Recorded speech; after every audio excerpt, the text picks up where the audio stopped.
মা ফোনে রং করেছে, যাই হোক আমি জানি না যে এই জিনিসটার বিষয়ে আমার কোনো আইডিয়া নেই, সেই জিনিসটা আমি করতে যাই কেন।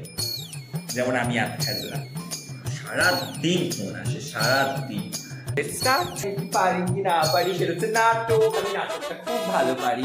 তো যাই হোক, আজকে নাটক দেখাতে আসিনি।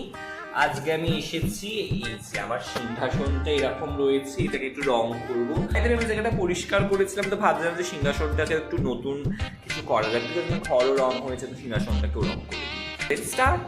সো গাইস, এই যে আমার এই ব্রাশটা মনে হয় না ইউজ করতে হবে। সারাদিন ফোন আসে, সারাদিন। তো এই যে এই ব্রাশটা আমি ইউজ করব। এই ব্রাশটা না একটু চুলগুলো একটু আমার মতো কার্লি হয়ে গেছিল, তো আমি একটু চিরুনি দিয়ে আঁচড়ে দিলাম, তাও এটা কার্লি রয়েছে। তো এই যে রং, এটা কি রং আমি কাইন্ডলি বলতে পারছি না।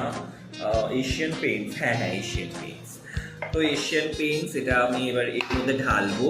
তো এগুলো একটু নোংরা, ঠিক আমার এক্সের চরিত্রের মতো, কিন্তু কি করবো, এটা দিয়ে কাজ চালাবো। তেল, সেই তেল যেটা আমি লোকের পিছনে ঢালি। আমি জানি না যে এই জিনিসটার বিষয়ে আমার কোনো আইডিয়া নেই, সেই জিনিসটা আমি করতে যাই কেন। তো গাইস, হিয়ার ইজ আমার সিংহাসন, আর এটা হচ্ছে আমার রং। এই রংটা দুদিন পরে থাকবে, তো এটা আমি এর উপর দেবো। তো তোমরা প্লিজ এটা কিছু মনে করো না, অ্যাকচুয়ালি আমার কাজটা এরকম হয় খেজরা, যেমন আমি খেজরা।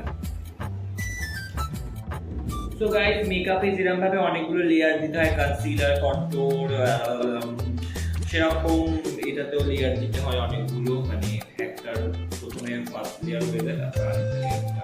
তো ফার্স্ট লেয়ারটা কমপ্লিট করি, তারপর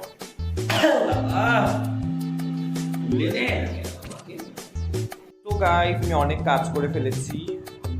মা ফোনে রং করেছে, যাই হোক অনেক কাজ করে ফেলেছি। এই যে এক কোট হয়ে গেছে, ক্যামেরাটা খেজা লাগছে না, ঠিক হয়েছে। আরেকটা কোট মারবো, ভাই।